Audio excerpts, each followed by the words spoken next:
So we got a 4960 that we're working on today, and customer is having a leak here on the right hand side of the tractor on the front axle here.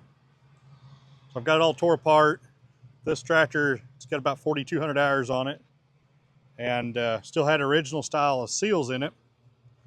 And the original style seals here aren't just the best design, and so Deere came out with a retrofit kit years ago to fix this issue.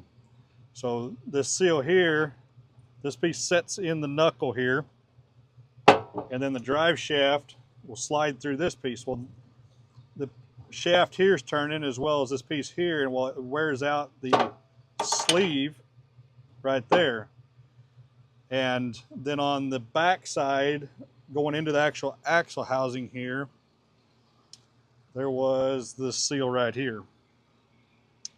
So what they've come out, and so when this seal wears, it wears on the shaft itself.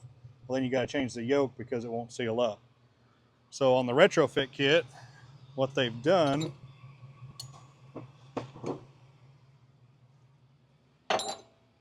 is they've replaced this piece here and that seal with this bellow seal, and it sits down in here like that. You drive it on the shaft here first, and then it sits down there and seals on there.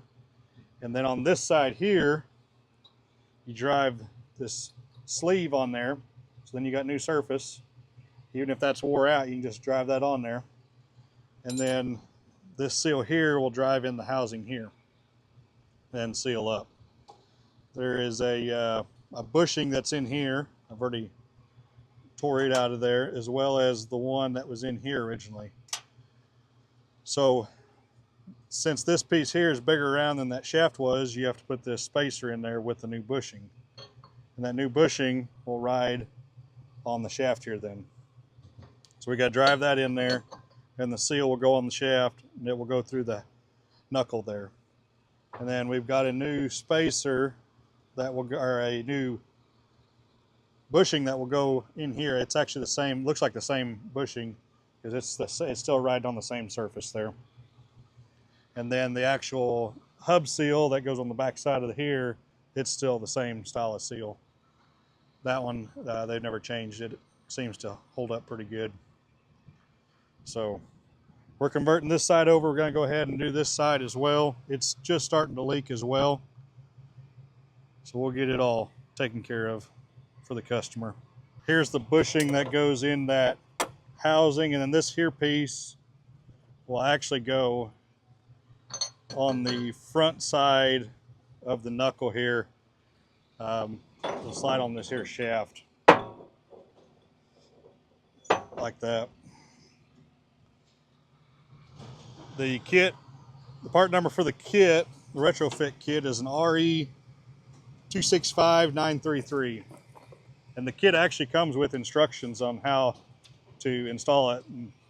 It's for the 50 all the way to 60 series, and they also use the same kit on the 8000 series as well.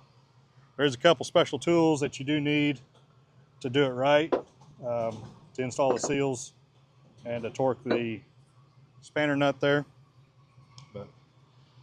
And you'll need some way of driving bushings on. I've got a bushing driver I'll be using to drive the bushings in. There is the actual hub seal.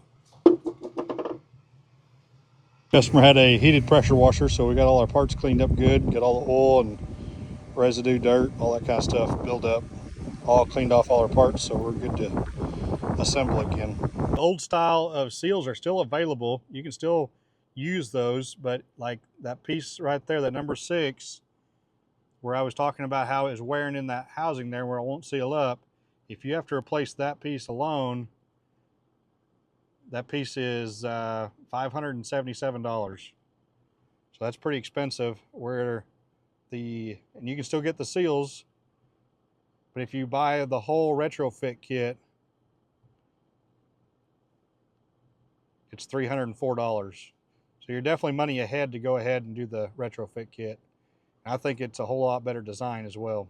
Seems to seal up better.